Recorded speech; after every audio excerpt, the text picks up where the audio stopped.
Good morning, everybody. Chris Profi, Musically Obsessed. I'm coming at you with another What's Spinnin' Wednesday, but before we get into that, if you are new to my channel, make sure you hit the like and subscribe button so you can continue to follow my musical obsession. So this is the second episode of What's Spinnin' Wednesday, and I'm going to start a playlist, so if you like this episode, check out the other one as well and further episodes. Basically what this is I'm going to be showing you guys what I've been listening to over the last week. Some of the stuff might be things that I've acquired, some of it may be VCLT, and some of it might just be some stuff that I've dug out of my collection and I started listening to again. So as always with my channel, it's very eclectic, so sit back and enjoy. All right, so the first album I want to show you is a solo record by Peter Criss. Now this is a reissue of his album Chris Cat 1, and this originally came out in 1994. And as I said, it is solo Peter Criss. Very good record. What's cool about this record too is Ace Frehley plays lead guitar on this album. You've got some great vocals by Peter Criss. Is it as good as his Kiss solo record? No, but it's still pretty darn good, and it's on this sea glass green vinyl. So pretty cool stuff. So been spinning that. I have that on CD, but when I saw that it was on vinyl, I definitely had to pick that up. All right, what else have I been listening to?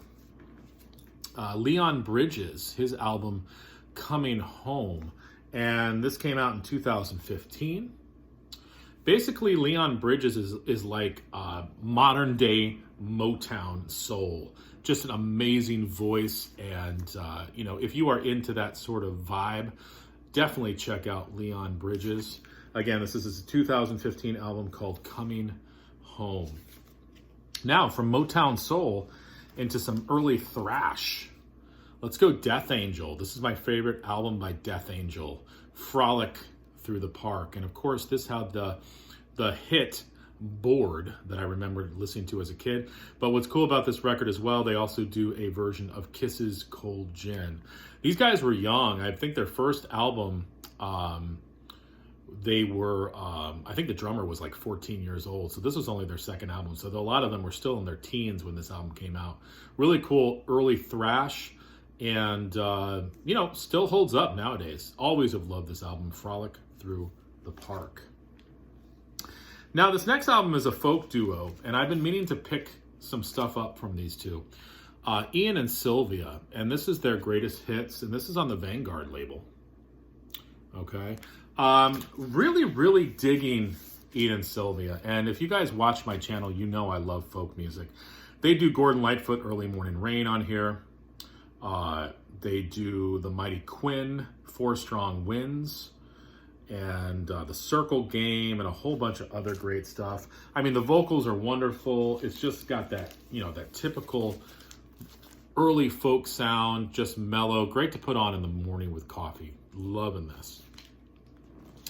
Also, I've been spinning some Ambrosia. This is their album Life Beyond LA. Really good stuff. It's sort of like light prog.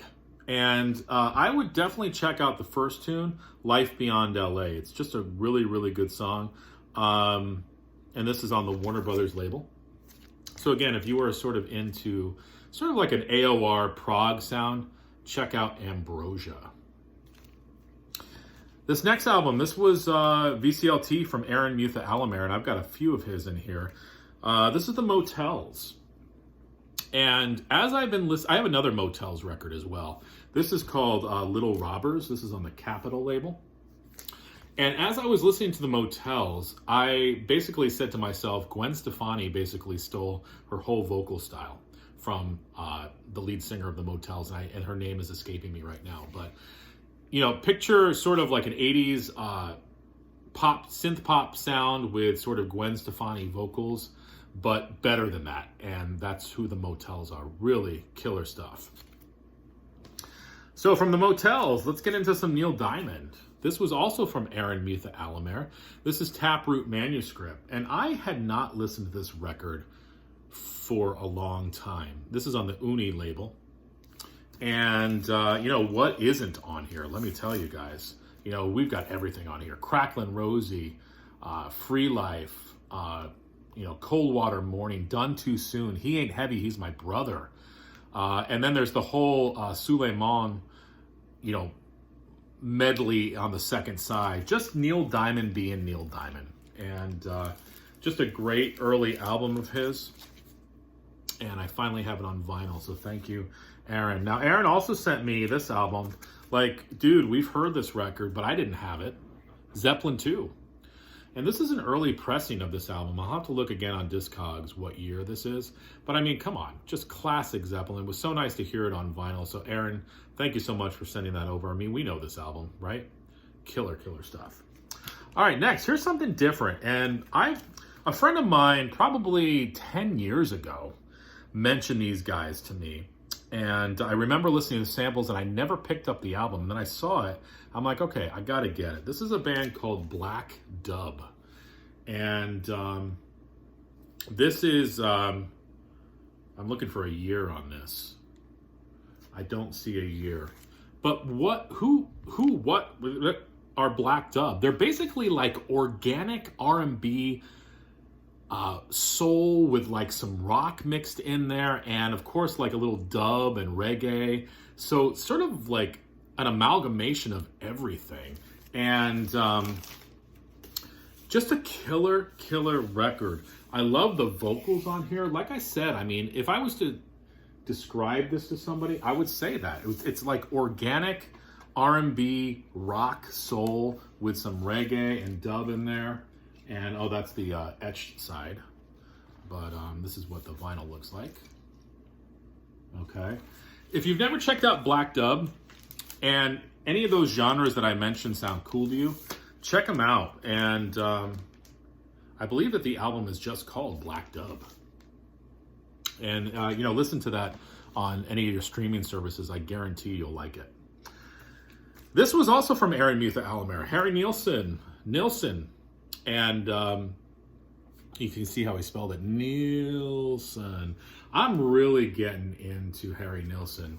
This is some good stuff on RCA. This is one of his later albums from 1977. And I believe that Aaron told me the hit on here, or the single anyways, was Old Bones. Really like that song.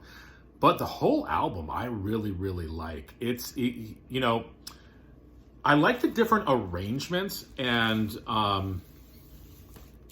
you know, being a big Monkees fan, and I know Harry Nielsen wrote a couple songs for the Monkees, I think that that's why I like it so much. It's like varied sounds and different genres that he plays with, and he doesn't like just stick to one thing, and I really like it. I think every one of his albums that I've heard is a little bit different, so this is a cool record.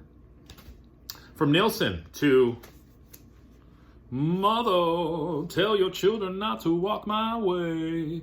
This is from my man JC over at JC Flipside Vinyl. Danzig on the Deaf American label was spinning this. I remember getting this as a kid. I mean, everything on here. Twist of Cain, Mother, Am I Demon, just everything about this album.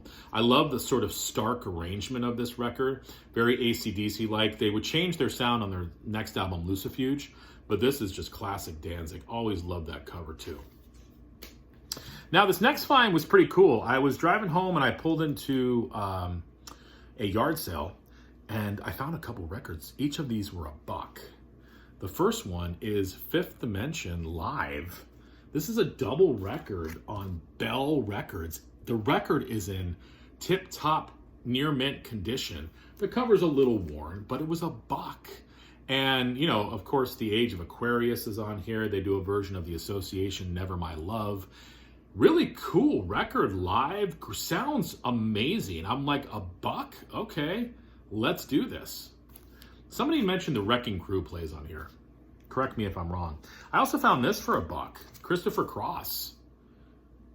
Come on, right? We know this record. It was in like near mint condition. Now, this was an album I bought off of a recommendation from Aaron Mutha Alamere. If you're getting a theme here, it's like Aaron Mutha Alamere is the man. This is a band called The Nails. I had never heard of them. We were talking about alternative rock. This came out in 1986, I want to say. This is their album Dangerous Dreams, and it's on the RCA label. And here's how I would describe the nails. He had mentioned when he was describing it to me, he mentioned there's a Lou Reed vibe. There definitely is a Lou Reed vibe in the vocals and maybe sort of the cadence of the vocals.